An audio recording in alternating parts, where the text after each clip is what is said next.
Hermanos, como siempre es un gusto verles a cada uno de ustedes. Antes de comenzar con nuestro tema de esta mañana, quiero consultar algo con ustedes. Faltan 10 minutos para las 12. Normalmente, y esto es una regla no escrita, que sucede entre todos nosotros. La mayoría no comemos a las 12, pero el sábado ¿a qué hora nos da hambre? A las 12. Porque estamos impuestos a concluir a esa hora. Ahora, no quiero faltarle a ninguno de ustedes al respeto en el sentido de extendernos en el tiempo y que hay alguna complicación con alguno de ustedes. Bien, podemos tener una sesión de oración, cantos y concluimos. ¿Qué les parece a ustedes? Porque en 10 minutos no cubrimos un tema como la lectura bíblica que nuestra hermana nos hizo el favor de leer. Es un tema de aproximadamente 40 minutos, que condensado pudiéramos llevarlo a media hora, pero realmente no es la intención importunarle a ninguno de ustedes. Ahora, si gustan y quieren que nos quedamos, pues nos quedamos. No sé qué digan ustedes. ¿Nos quedamos? Bueno, yo entiendo que alguno puede tener alguna necesidad especial, alguno puede requerir algún medicamento, o incluso puede tener la necesidad de tomar su alimento por cuestión médica. Si alguien se siente en esa necesidad, hermanos, con toda confianza puede salir. Bien, hermanos, cuenta la historia que allá por 1800, un grupo de jóvenes, emprendedores, animosos, exploradores, se aventuró a subir a los Alpes suizos. Y en esa región, aquellos muchachos sabían que había grutas, había cuevas, había lugares en los cuales algunos habían dicho que había tesoros o que había vestigios arqueológicos, y aquellos jóvenes tenían el deseo de investigar, de conocer, así es que formaron su grupo. Como a veces los jóvenes, a veces los muchachos son inquietos y quieren salir, quieren conocer. Llegaron a cierta aldea, ya a determinada altura, y en ese lugar buscaron algún guía, porque ellos no conocían la región. Y dieron con algunos de ellos, pero por algunos motivos no estaban disponibles para el tiempo en el cual ellos habían llegado. Es que ellos no habían hecho ningún preparativo. Entonces empezaron a averiguar, bueno, ¿y cómo es la manera que podemos conducirnos? ¿Cómo podemos explorar un poco? Uno de los guías que habitaba en esa región y que era el más viejo de todos, les dijo: miren muchachos, todos estamos ocupados en esta época del año, pero puedo hacer con ustedes una excepción. No voy a acompañarlos, yo estoy ocupado, pero la mayoría de nosotros sabemos ya los caminos de ida y de venida de memoria, toda la vida hemos trabajado en esto, pero yo conservo un mapa viejo que alguien me dio y con el tiempo le fui haciendo correcciones para hacerlo más exacto. Puedo prestárselos con la condición de que me lo devuelvan cuando bajen de la montaña. Los muchachos animosos, deseosos de conocer, le dijeron: claro que sí, préstanos ese mapa, porque es necesario para que podamos entonces nosotros conducirnos y volver de una manera salvos. Y claro, te vamos por supuesto a regresar tu mapa en cuanto bajemos. Aquel hombre les prestó el mapa, los muchachos comenzaron a ascender, vieron que en el mapa había las grutas, las cuevas, como estaban viendo ellos. Se dieron cuenta que aquel hombre había actualizado ese mapa antiguo. Pero llegado el momento, aquellos jóvenes empezaron a entrar unos por unos lados, otros por otros lados. Así que llegó el momento en que el mapa les pareció algo obsoleto, algo que ya no era necesario. Por ahí alguno de ellos se lo echó en su bolsillo y comenzaron a buscar y a explorar y a explorar y a adentrarse hasta que llegó el momento en que no supieron cómo volver. La historia concluye con el hecho de que pasados los días, aquel hombre mayor, aquel guía, supuso lo que había pasado. Aquellos jóvenes no habían hecho caso de las indicaciones del mapa y se habían extraviado. Organizó un grupo de hombres de la aldea para buscarlos. Y sí, en algunos días los encontraron, a unos despeñados, muertos en barrancos, y otro ahogado en un río subterráneo que había en aquella región. Qué paradójico que teniendo la guía necesaria, indispensable, segura, para poder subir, para explorar y regresar, no hicieron uso de la misma y pagaron tristemente las consecuencias. Queridos, la palabra de Dios es la guía más firme y más segura que nosotros tenemos como hijos de Dios, porque no hay otro libro sagrado tan especial como las Sagradas Escrituras. Y quiero abrir la Biblia con ustedes para que vayamos a la que fue nuestra lectura bíblica, que nuestra hermana nos hizo favor de leer. Mateo capítulo 16, versículos del 13 hasta el 19, contiene algunos elementos necesarios que nosotros conocemos, pero es sabio recordarlos, porque en el trajinar, en el caminar de la vida cristiana, en ocasiones se nos nubla la conciencia y algunos corremos el riesgo, como aquellos jóvenes, de olvidarnos de esa guía segura y extraviarnos. ¿Extraviarnos en qué sentido? En nuestros propios pensamientos, en nuestras acciones, en nuestras decisiones. Dicen las Sagradas Escrituras en el versículo 13 del capítulo 16, que viniendo Jesús a las partes de Cesarea de Filipo, recuerden que Jesús se encontraba en su ministerio itinerante, ya tenía tiempo llevándolo a cabo, se estaba extendiendo el ministerio. Dice la Escritura, preguntó a sus discípulos diciendo, ¿quién dicen los hombres que es el Hijo del Hombre? Y el siguiente versículo nos da la respuesta que los discípulos le dijeron. ¿Qué es lo que decía la gente que era Jesús? Bueno, dice, algunos decían que era Juan el Bautista. Otros, ¿qué decían? Que era Elías. Otros, ¿qué decían? Que era Jeremías, que era alguno de los profetas. Ahora, interesante la manera como Jesús empieza a hacer un autoanálisis y trabaja con sus discípulos, porque recuerden que el Señor nunca pierde tiempo, todo tiene un propósito. ¿Cuál era el objetivo del Señor al hacerle esta pregunta a ellos? Bueno, es que no fue solo una pregunta, primero fue una pregunta en general, pero después Él iba a hacer una pregunta más, porque antes de que llegara la culminación de su ministerio, antes de llegar al momento en que Él fuera sacrificado, de que el Cordero Pascual encontrara su realidad y fuera colgado en la cruz, Jesús necesitaba asegurarse que aquellos que le seguían verdaderamente le amaran y verdaderamente estuvieran convencidos de que Él era Dios y que Él era el Hijo del Hombre. Por eso empieza con una declaración, una pregunta muy general. ¿Quién dicen los hombres que soy? ¿Sabe, Señor? Pues algunos piensan que eres un buen profeta. Otros Elías, Jeremías, algún otro, pues tal vez la reencarnación de Juan el Bautista. Y ahora vean lo que pregunta el Señor, versículo 15. ¿Y vosotros quién decís que soy? Ya tenían más de 2 años al lado de Jesús, aproximadamente 2 años y medio con el Maestro.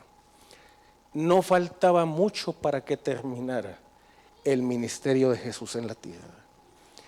Habían visto milagros, habían visto sanaciones, habían visto el poder de Dios resucitando, sanando, curando, predicando, En todas las facetas posibles el Señor los había traído juntamente con Él para demostrarles quién era Él.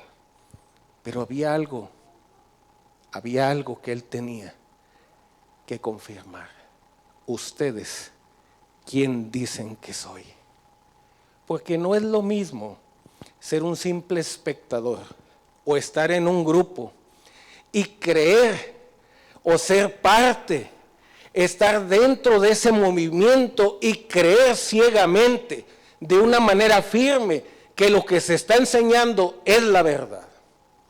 Tal vez por eso es que a través de los siglos hemos encontrado las mismas actitudes en el mundo, y no solamente entre aquellos que no le conocen a Él, sino también entre aquellos que algún día se han dicho seguidores del Maestro. Porque muchos claudican del camino. Porque algunos se han apartado y han llegado a ser acérrimos enemigos de la causa del Maestro. Porque el mundo hoy en nuestros días no le conoce aún. Porque pareciera, contrario a los principios del Evangelio, que el mundo va en una carrera loca rumbo a su destrucción. Todo tiene que ver con el concepto que hay acerca del Hijo del Hombre. ¿Quién dicen vosotros que es el Hijo del Hombre? Jesús no podía concluir su ministerio. Él no podía llegar a la cruz del Calvario sin tener la plena seguridad que en aquel grupo de hombres, con fallas, con errores, con muchos desaciertos, existía en ellos la seguridad y la firme confianza de que Jesús verdaderamente era el Hijo de Dios. Y Él no podía llegar a la cruz sin confirmarlos a ellos, porque al final de cuentas ellos quedarían representándolo a Él en esta tierra, y de ellos iniciaría ese movimiento que culminará en algún momento dado antes de la venida de Jesús con la predicación amplia y completa de los principios a todo habitante de este planeta. ¿Quién dicen vosotros que soy yo? Pedro siempre era muy arrojado, muy animoso, muy aventado. Él no esperaba que le dijeran por su nombre. Él contestó, y dice la sierva de Dios en el libro El deseo de todas las gentes, que la respuesta de Pedro fue la respuesta grupal de todos, porque todos pensaban eso. ¿Qué fue lo que dijo Pedro? Vamos a la Escritura. Tú eres el Cristo, el Hijo del Dios viviente.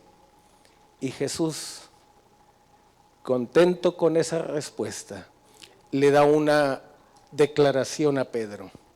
Bienaventurado es Simón, hijo de Jonás, porque no te lo reveló carne ni sangre, mas ¿quién te lo reveló? Mi Padre que está en los cielos. Queridos hermanos, el versículo 17 es clave para entender la respuesta de Pedro y la pregunta del Señor. Solo un verdadero hijo de Dios reconoce el poder, la majestad y el dominio que tiene el Señor sobre todo cuanto existe en este mundo y en el universo entero. Pero, de manera en especial, solo un verdadero hijo de Dios reconoce el dominio que el Señor tiene sobre su propia vida y sobre su conciencia. Porque un hijo de Dios, porque un seguidor del Maestro, debe de tener una relación personal de tal manera que le conozca, o no dice la Escritura, que él mismo afirmó, mis ovejas oyen mi voz. Si nosotros escuchamos la voz del Maestro, quiere decir que entonces sabremos conducirnos en esta vida de tal manera que mantendremos nuestro paso firme aún en medio de cualquier adversidad o dificultad que exista. Si escuchamos la voz del Señor, escucharemos en algún momento dado también la voz de otros que no es el Señor, y sabremos hacer la diferencia entre el verdadero pastor y aquellos que nos conducen a otro camino. Vean ustedes, si vamos aquí a las afueras de la ciudad, donde todavía pastan algunos animalitos, ovejas, cabritos, todos esos animalitos tienen un pastor. En ciertas regiones les dicen chiveros, no sé cómo les dirán en la región donde ustedes nacieron, pero donde yo nací les decían chiveros. Y es interesante que podemos estar en ese lugar y cómo se comunica ese hombre o ese jovencito con esos animales. ¿No es cierto que les chifla muchas veces? Pero si tú les chiflas igual, ¿te van a seguir a ti? ¿Por qué? Porque conocen a su pastor. Eso quiere decir, queridos, que el conocer a nuestro pastor implica escuchar su voz.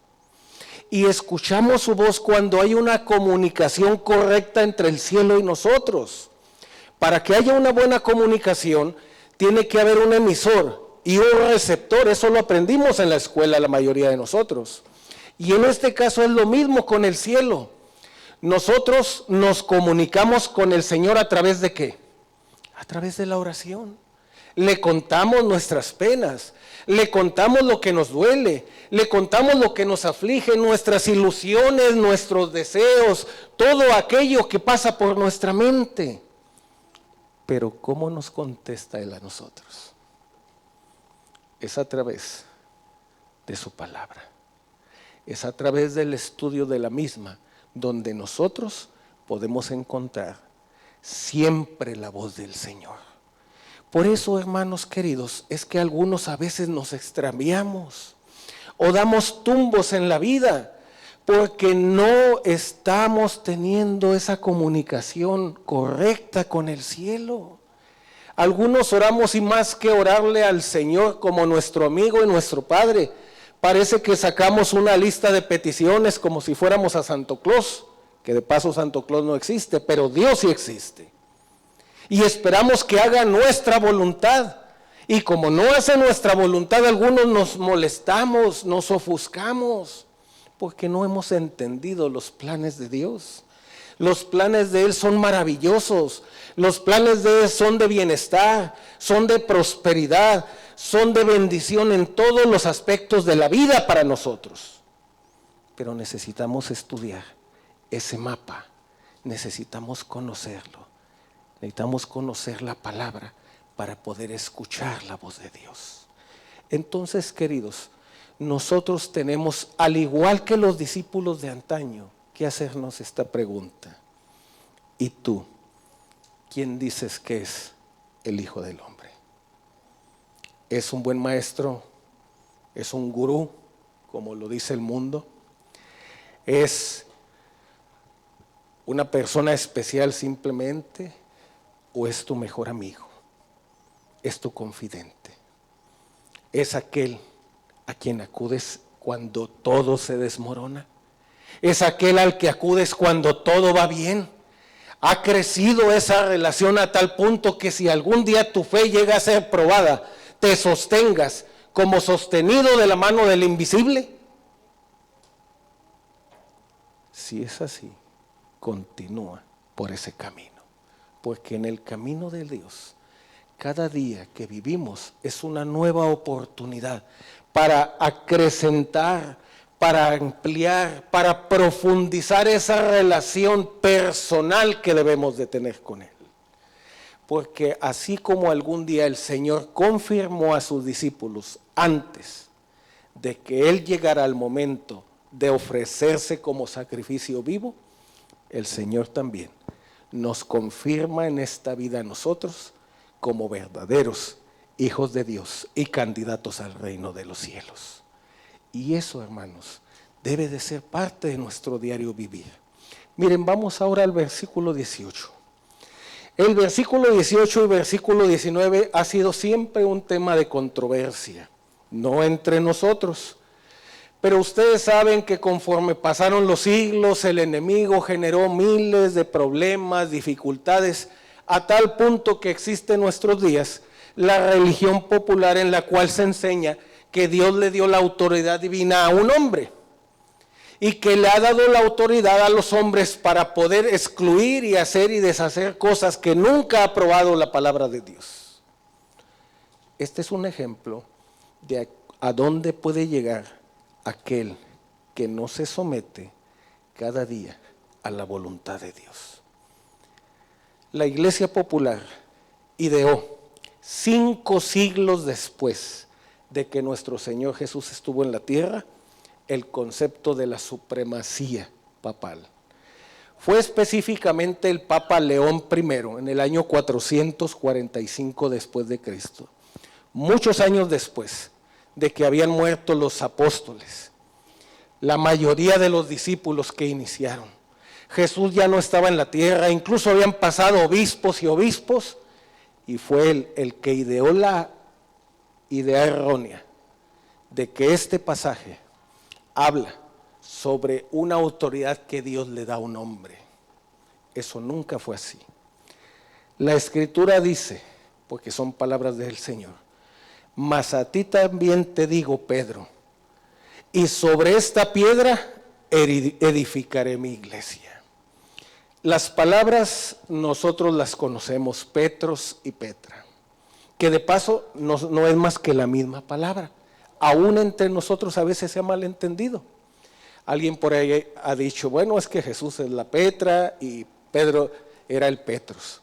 Es la misma palabra, simplemente que el autor, al estarlo escribiendo, lo utilizó en masculino.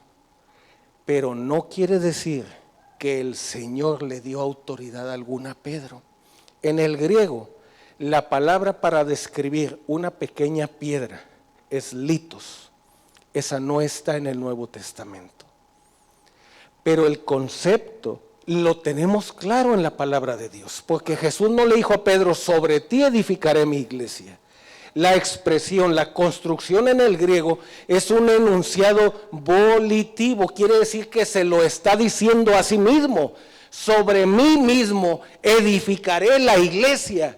Y es precisamente ese firme fundamento el que todavía nosotros, poco más de 2000 años después, nos mantiene cohesionados y unidos a nuestro Señor. Nosotros no seguimos a un hombre. Entre nosotros no existe el caudillismo, hermanos. Entre nosotros no hay líderes que busquen que los demás piensen y sigan solamente sus ideas. Entre nosotros nos animamos, fomentamos la unidad, pero todos giramos en torno a un solo líder, y ese líder es nuestro Señor Jesucristo. Hay diversidad de dones y de talentos, porque el Espíritu los reparte, dice la Escritura, conforme Él quiere. Por eso, mis hermanos, es que entre todos se construye este edificio que es la iglesia. Y no me refiero al edificio, al templo, sino a el movimiento, a la congregación de la cual formamos parte todos. La unidad es uno de los principios sobre los cuales está sostenido el reino de los cielos. Y nosotros sabemos quién es el enemigo de la unidad. ¿Quién comenzó el desorden en el cielo? ¿Quién empezó a dividir? ¿No fue el padre de la mentira? Cuando hay un espíritu de servicio, cuando hay amor por las almas, cuando hay amor hacia nuestro Señor Jesús, esto funde, esto elimina todos esos rasgos que hay en muchos de nosotros y nos permite unirnos para trabajar como un solo hombre, de tal manera que se cumpla la palabra como el Señor lo ha dicho, edificado sobre el firme fundamento que es nuestro Señor Jesucristo, que es la principal piedra del ángulo. De hecho, queridos, nosotros como hermanos, como líderes, siempre animamos a todos ustedes, a todos nosotros, a ser parte del esfuerzo que se lleva a cabo en este ministerio, en la diversidad de ministerios que llevamos a cabo para que la obra de Dios avance y pronto venga Jesús por nosotros. Las opiniones, los dones y los talentos de todos son importantes y cuentan en la iglesia. Y tan así cuenta que es un ministerio tan amplio, con tantas ramas, que estamos divididos hasta en departamentos Y toda la iglesia es representada a través de juntas, de concilios, para que las ideas de todos cuenten, porque así lo ha dispuesto el Señor. Esa es la manera que nosotros trabajamos. De hecho, este orden de cosas tiene su base y su fundamento en la palabra de Dios. Si no fuera así, el mismo reino celestial sería un caos. Si no fuera así, el diablo había tenido la razón en que Dios era tirano y malo y solamente actuaba de una manera imperativa. No, eso nunca ha sido así. Al contrario, nosotros notamos que en este camino Dios nos da la oportunidad, pero la oportunidad de desarrollar toda aquella facultad que Él nos da, en todos los aspectos, para que crezcamos en su servicio. Y en este camino, que es el mejor que existe, siempre hay recompensa para el Hijo de Dios, que de corazón noble le sirve a Él, no buscando el aplauso personal, no buscando la cámara ni el micrófono, haciéndolo de tal manera que el esfuerzo, que la contribución que hagamos no sea más que para servirle al Maestro y para que Él pronto vuelva por nosotros en gloria y majestad. Porque el triunfo, quiero decirles que está asegurado. Por eso el Señor hizo esta declaración también en ese mismo versículo: y las puertas del infierno no prevalecerán contra ella. Porque el Señor sabía, y esta es una declaración profética de Jesús, todavía no era sacrificado. Sin embargo, Él añade este elemento, y Él dice: la iglesia, ustedes, el cuerpo, está formado y está dirigido por mí y están encima de mí. Yo soy la base, la segura roca. No hay manera en que se desvíe, en que se desmorone, en que se caiga. Pero no solamente eso, sino está garantizado el triunfo, porque ni siquiera la muerte podrá detenerlos. Una máxima que existe en el cristianismo es que el triunfo de Cristo sobre la muerte y sobre el sepulcro es la verdad central del cristianismo mismo. Hechos capítulo 2, versículo 24, no lo vamos a leer por cuestión del tiempo, afirma que Satanás no pudo mantener atado a Cristo con las cuerdas de la muerte en el sepulcro. Y pasajes como San Juan 3:16, como Romanos 6:23 también, afirman y confirman de que ninguno de los seguidores del Señor quedará confinado en la tumba. Cristo ha vencido. Y en ese triunfo, en esa victoria, estamos incluidos tú y yo, queridos. Por eso es que a pesar de las dificultades de la vida, a pesar de los obstáculos propios que tenemos que enfrentar, porque estamos en un mundo de maldad, en un mundo de dolor, en un mundo de aflicción, si nos mantenemos firmemente tomados de la mano del Señor, llegaremos a la victoria, porque Él lo ha prometido. Con ese ánimo debemos de mantenernos unidos, trabajando de tal manera que esa unidad se manifieste entre cada uno de nosotros, que no haya soberbias, que no haya preeminencia de nadie. Aquí el yo se esconde atrás de la cruz del Calvario, y el único que merece toda la honra y toda la adoración, el que merece el aplauso, el que merece la gloria, es únicamente aquel que nos rescató del pecado y nos brinda la oportunidad de la vida eterna. Por eso, interesante es también la declaración del Señor cuando prometió a su pueblo las llaves del reino de los cielos.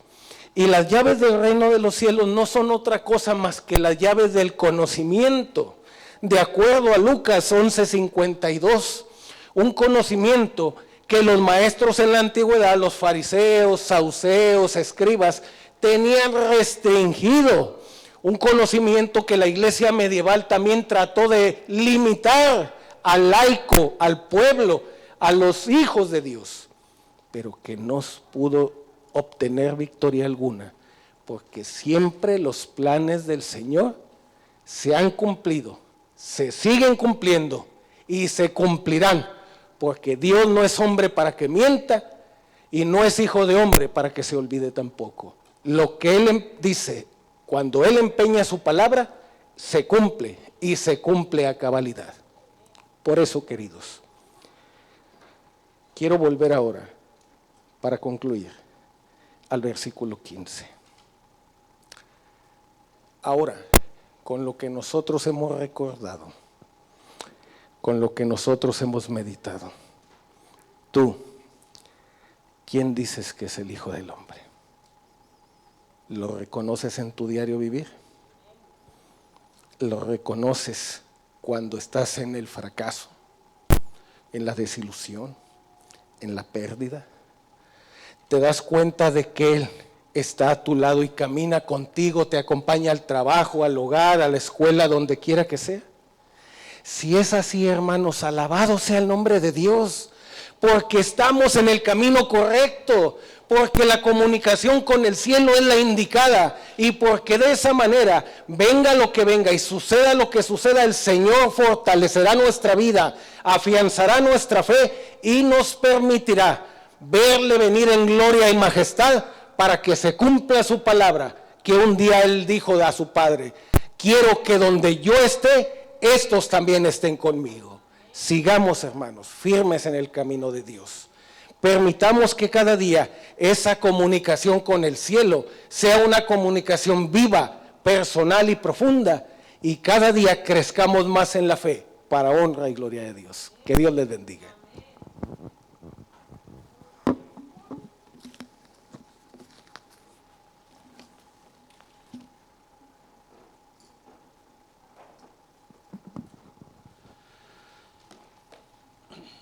Vamos a entonar el himno final. Los invito a ponernos de pie, hermanos.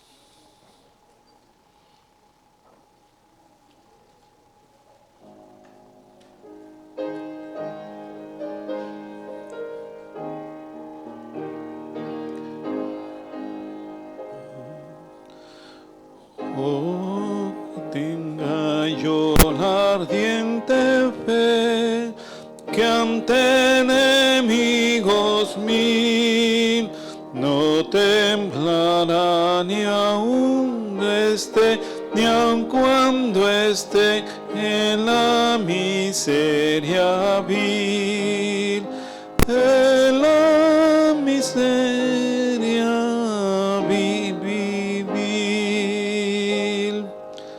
Tal fe que no se quejará, ni bajo corrección, en hora amarga afirmará, afirmará en Dios el corazón, en Dios el corazón.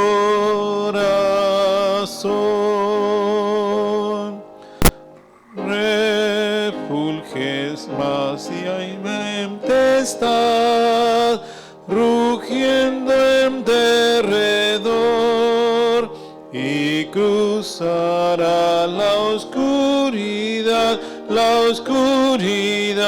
sin dudas ni temor, sin dudas ni temor. Oh, dame a mi Señor tal fe, y venga bien o mal, estando aquí gustar podré la dicha celestial, la dicha celestial.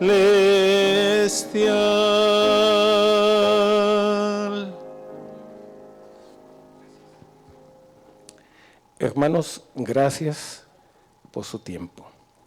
Gracias por permanecer. A veces nos excedemos en nuestros programas y a veces tomamos un poquito más de tiempo, pero gracias porque permanecieron. Y antes de orar, déjenme hacerles este comentario.